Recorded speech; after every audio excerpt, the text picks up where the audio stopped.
Hello everyone, it's your bud. In today's video, we will be talking about the anime Dragon Drive. Now, this is mostly for my Dragon Prince fans. I know there's a bunch of you that love that show and probably are not as excited to see my science fiction videos that I've been making lately. However, I'm going to make sure that I do not leave you out when I'm in a sci-fi mood, so this video is just for you. If you like Dragon Prince but thought, why can't I watch a worse written version? Then here it is, it's a sci-fi version. I mean, just kidding, it's not really Dragon Prince, but the variety of dragons, the whole element base, it's very similar. First, I'm going to give you a description that I wrote, and then afterwards we will go learn about the official description that's written on the wikis. So this show is so clunky and rough, but still this is one of the anime that I watched before I knew that this was even called anime. I'll just do a quick synopsis for you first, and then I'll tell you why I watched this show so much when I was younger. Dragon Drive is both the name of the anime and of a game world within it. Although this is not a mass-produced game like SAO, instead it's a shut-off and secret place like an experiment, known only to a few kids like a virtual fight club with dragons. Although it just occurred to me what this is most like, but describing it requires a little setup.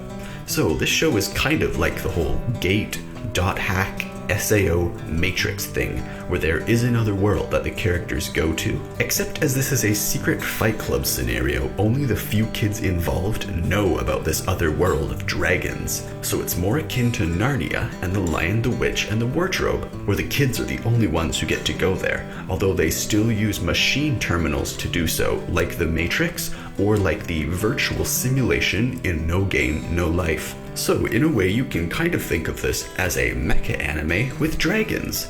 Each of the pilots gets their own unique dragons with different powers, and it's a whole rock, paper, scissors dynamic when they battle depending on who and where. Now our main character in all of this has a different dragon than all the others, a tiny, puny dragon that he names Chibi. Because he's a main character, of course, his dragon has to be different. In this game, you do not pick your dragon, but you draw a random card, and the dragon listed there becomes yours, like a random pull from Magic the Gathering, Pokemon, or Yu-Gi-Oh! This dragon is described by tvtropes.org as having, and I quote here, Magikarp power, as the dragon the main character receives is a puny little cute dragon, hardly the vicious and dangerous dragon that he expected and desired. He's no Drogon, but then through friendship and love and all that anime goodness, this small dragon can transform into the most powerful dragon that exists. Let's see if I can say his name out loud. It's a tough one. Senkokura. Okay, that wasn't as bad as I thought, but I might be butchering the pronunciation. But Senkokura, the most powerful dragon and worshipped as a deity by some. So yeah, he's the dragon of light, but he's able to shrink himself down to the cute form. And of course, he's the dragon that ends up partnering with the main character. Now let's go into the synopsis that we're given on the wiki, just in case I missed anything. Dragon Drive follows a lazy junior high student named Reggie Ozora, who routinely gives up on everything he starts and is terrible at schoolwork. Tired of seeing him give up at everything and continue to perform so poorly at his school, his childhood friend Maiko Yukino shows Reggie the virtual reality game called Dragon Drive.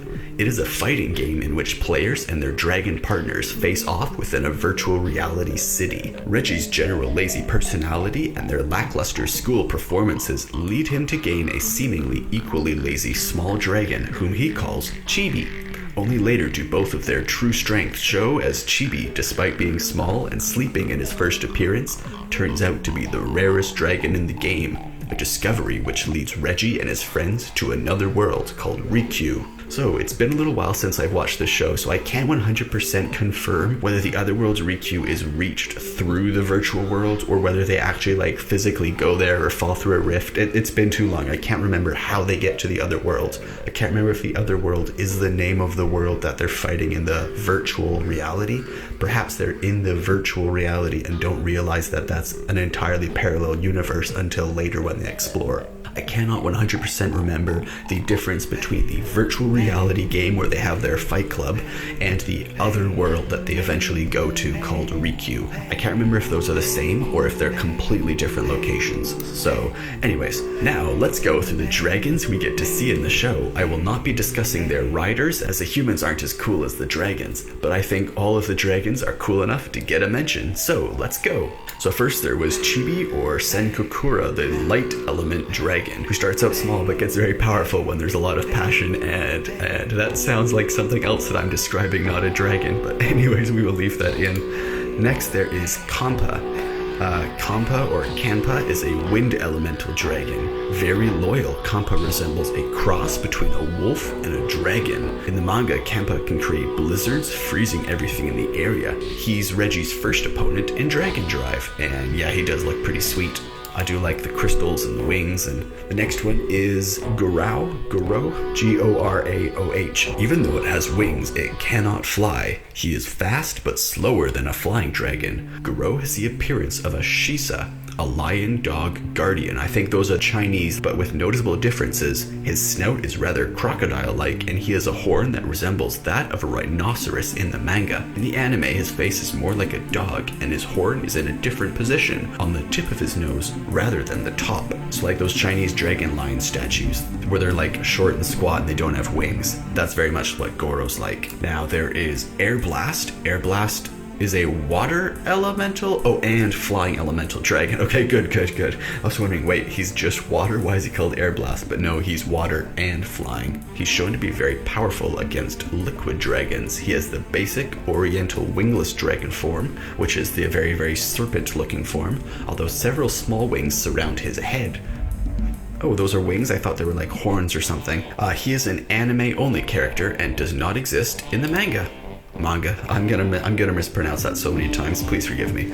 Next is Canopus. Canopus is a powerful dark elemental dragon. It is said that Canopus is capable of changing its shape. In the second season of the manga, Canopus having newly reincarnated in Rikyu and becoming more powerful, capable of taking out one of the Ri-On's anti-dragon missiles with a single blast. I believe the Ri-On are like some actual organization that show up. So it might not only be the kids that show up in this other world. There might be like some organization, like government controlled organization, like a SWAT group, I think is like Ri-On. Ri-On's anti-dragon missiles were taken out with a single blast from Canopus. Canopus is actually a man-made dragon that was created by Ri-On. That is pretty cool. So yeah, humans messing with nature there. Floral Fern is a light elemental dragon and a rather avian dragon with the lowest attack of any dragon. However, Floral Fern fights by altering the opponent's abilities.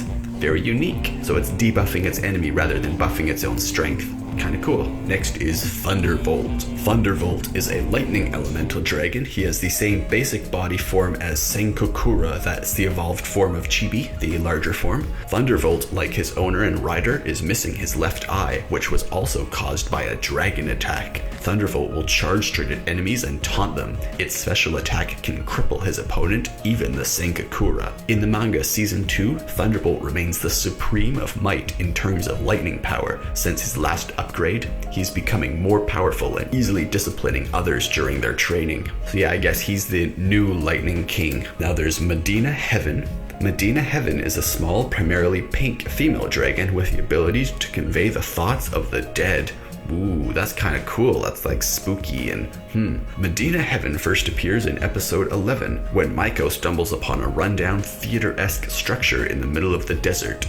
Sounds reminiscent of wind chimes often resonate from Medina when she moves. That's very beautiful. Medina does not appear often within this series. Her biggest role is fulfilled when she shows Maiko how her home had been destroyed by projecting memories from her horn. Her previous caretaker briefly appears in spirit form once this is done to tell her that she has done more than enough and that she may go on, effectively releasing her upon said caretaker's final request, allowing her to travel with Maiko if she so desired. Too bad we didn't get to see more of her. In my personal opinion, I think Medina Heaven is the coolest dragon. Now there's Hayate Slash.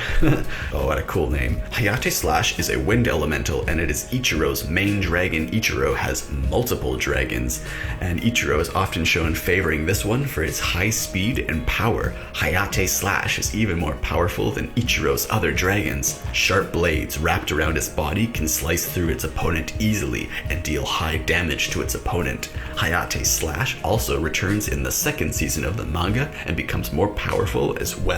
Oh no, I can't say this name in the first go, can I? Raitanai Sinaito is a phoenix type dragon and is a wind elemental dragon. Extremely durable and quick, he can shoot feathers at high speed and create barriers at will.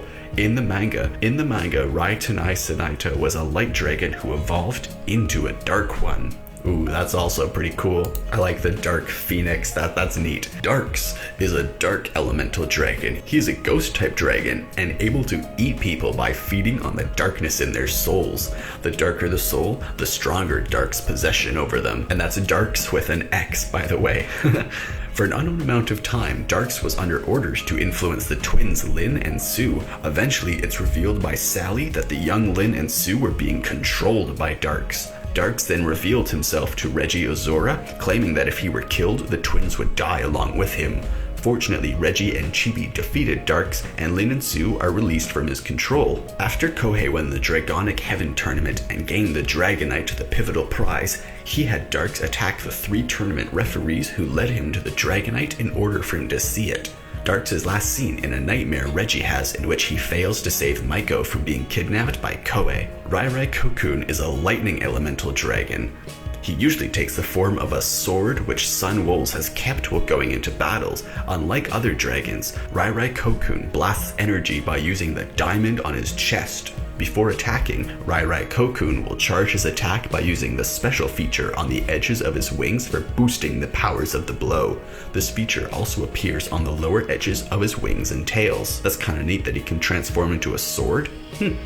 Jigen Joka, I think that's how it's pronounced. Jigen Joka is a powerful dragon from Rikyu, that's the other world. Jigen Joka has the very rare power to create dimensional portals and send people and other dragons from Rikyu to Earth and back. When not exhausted from using her powers, Jigen Joka serves as partner to Megaru. That's another one, so that must be how the whole worlds are connected. That must be how it happens. Interesting. Kashiniki is a fire elemental type dragon, and he is partnered with the young girl, Sue.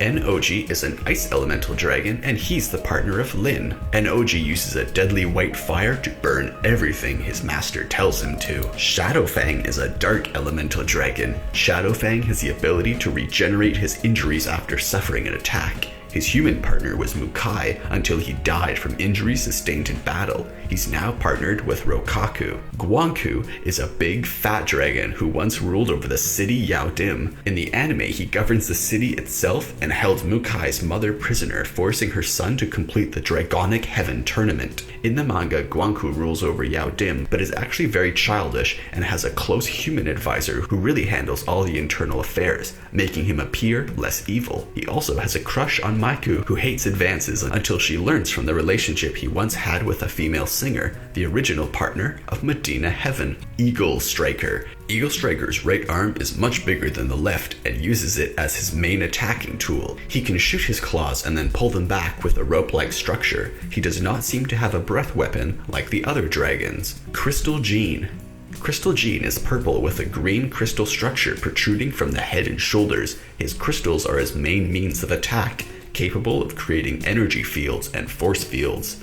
He's a balanced offensive and defensive dragon. And the very last dragon, Shin Ryu. Shin Ryu is a dragon whose very existence can bring about the end of the world. Shin Ryu possesses powers over the void itself, and when fully awakened to the true power, is Senkukura's equal. It is said that he twice almost ruined Rikyu, but was closed away by Senkukura and Shin Saber into the Dragonite. He was reawakened by Kohei Toki, but he needed a host in order to reawaken his hidden power.